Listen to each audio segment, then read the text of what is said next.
मई महीने की भक्ति का 26वां दिन। मरिया पापियों की शरण। हे माँ मरियम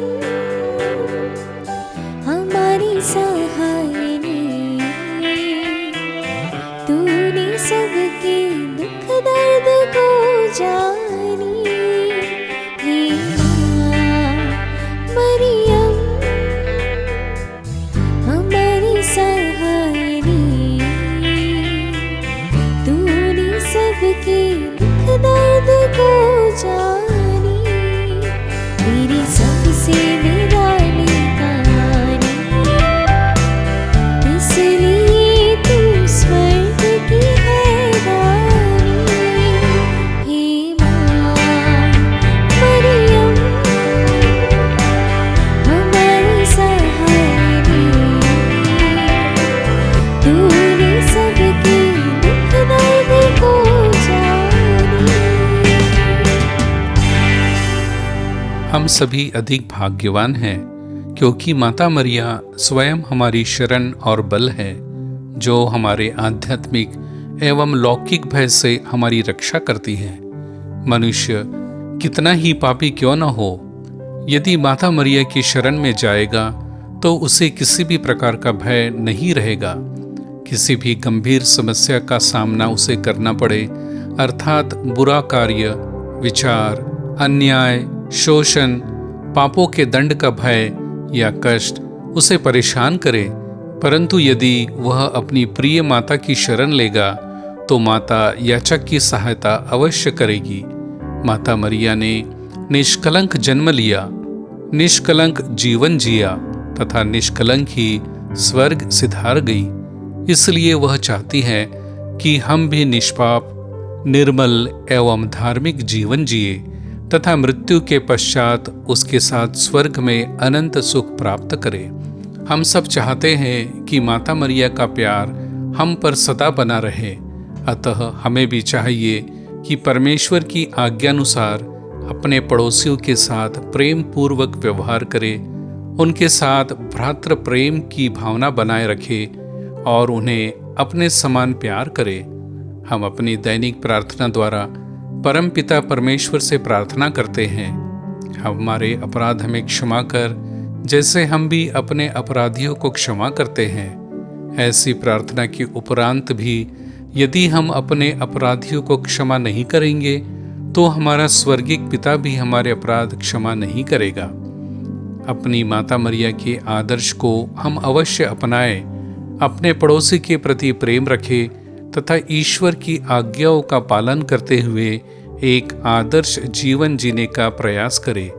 माता मरिया प्रसन्न होगी तथा सदैव हमारी सहायता करती रहेगी। दृष्टांत, 5वीं शताब्दी में मिस्र देश के किसी शहर में एक युवती रहती थी। 12 वर्ष की आयु पूर्ण करते ही वह पाप में जीवन व्यतीत करने लगी। उसने अपने माता पिता को भी त्याग दिया। उसे न ईश्वर का भय था न किसी मनुष्य का। इस प्रकार उसने 17 वर्ष व्यतीत कर दिए।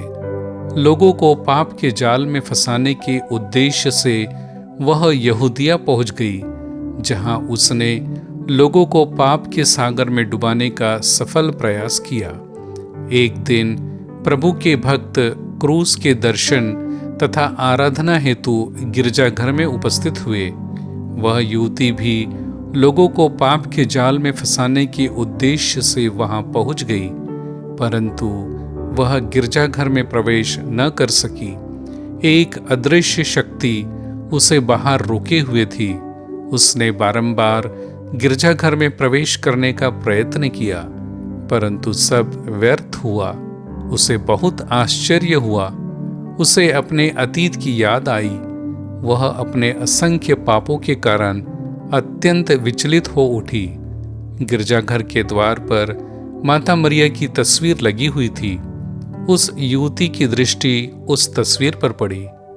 उसका हृदय अश्रु मिश्रित प्रायश्चित से भर गया। उसने माता मरिया से सहायता के लिए प्रार्थना की, तब ही वह गिरजाघर में प्रवेश कर सकी। परम प्रसाद के रूप में उपस्थित प्रभु यीशु के समक्ष रोते हुए उसने अपने जीवन के समस्त पापों के लिए प्रायश्चित किया, पाप स्वीकार किया तथा मिस्सा बलिदान के समय परम प्रसाद ग्रहण किया। उसी दिन अखंड प्रायश्चित करने के उद्देश्य से वह यर्दन नदी के पार दूर निर्जन प्रदेश में चली गई। वहां 48 वर्षों तक प्रायश्चित करते हुए परलोक सिधार गई। प्रार्थना। हे करुणामयी माता, हम पर दया दृष्टि कर तथा हमारे पापों की क्षमा हेतु प्रार्थना कर।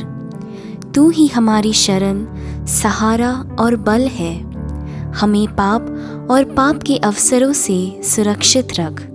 हमें कृपा दिला कि हम अन्य लोगों को भी पाप और सभी बुराइयों से बचाने का प्रयास करें, उनके अपराधों को क्षमा करें तथा उनके हित में प्रार्थना करें। इस प्रकार एक आदर्श जीवन जीते हुए परम पिता परमेश्वर के पवित्र नाम की महिमा और स्तुति होती रही। आमीन। आइए आज हम सब अपने परिवारों में महिमा के रहस्यों पर मनन चिंतन करते हुए माला बिनती बोले और सारे संसार में आज जो कोरोना महामारी की परिस्थिति निर्माण हुई है उसकी जल्दी रोकथाम के लिए प्रार्थना करें। स्वर्गदूत की सुनकर पवित्र वाणी